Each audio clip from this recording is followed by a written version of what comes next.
Well, officials across Latin America are urging women to take the threat of the Zika virus seriously, especially if they're pregnant. Some countries are even recommending women delay conceiving for months, if not years. But activists say that advice isn't realistic. CCTV's Michelle Bege is live for us now in Bogota, Colombia. What more can you tell us, Michelle? Yes, Rochelle, the recommendation from government officials for women not to get pregnant has not only been controversial, but activists are saying it's simply unrealistic. We spoke to Women's Link Worldwide, an organization devoted to women's rights, to see their take on it. The Colombian government says it expects 500 babies to be born with microcephaly caused by the Zika virus.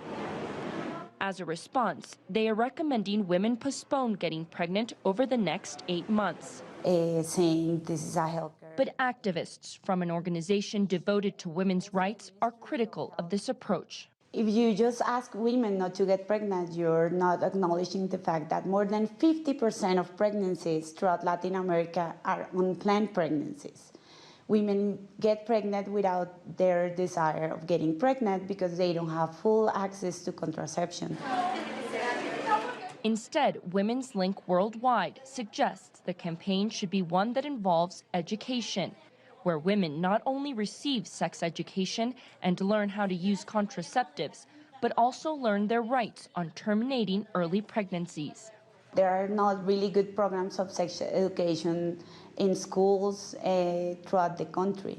Women still believe in untruth ways to not get pregnant, and they are not using modern methods of contraception, or they are not using them correctly. Women on the streets of Bogota expressed worry about the Zika virus and agreed that having a child should be given a lot of thought. We shouldn't even be thinking of bringing children into this world because things are bad, not just in this country, but in the world.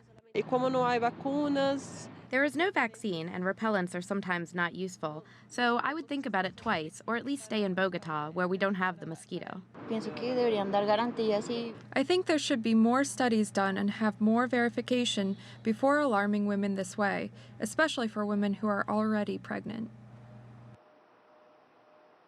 Officials have said that the cases in Colombia of Zika virus have gone up to more than 16,000, and about 1,000 of them are pregnant women. So far in Colombia, we've only seen one baby born with microcephaly directly linked to the Zika virus.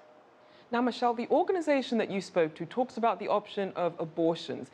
Is that even a possibility or something that Colombians are contemplating? It is still controversial because we have to remember that Colombia only permits abortions in 3 cases.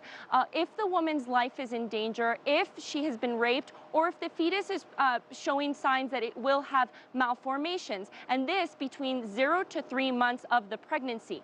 The Vice Minister of Health of Colombia came out and said that in the case of the Zika virus, we couldn't really apply the case of a fetus's malformation, specifically because he says it's not positive when we know if the baby has microcephaly. So he says that the only case that could apply for an abortion is to argue that the woman is going to present a psychological illness from all of this stress due to the Zika virus. This leaves a very open window. It's going to have to be case per case, taken with a lot of health experts, and activists say this simply isn't clear enough for mothers to know whether or not they can get an abortion, that it needs to be a much more clear policy. And in this case, we can start to see illegal abortions being performed just because the mothers are afraid of what could happen in the future. Some heartbreaking choices there. Michelle Bege there for us in Bogota, Colombia. Thank you.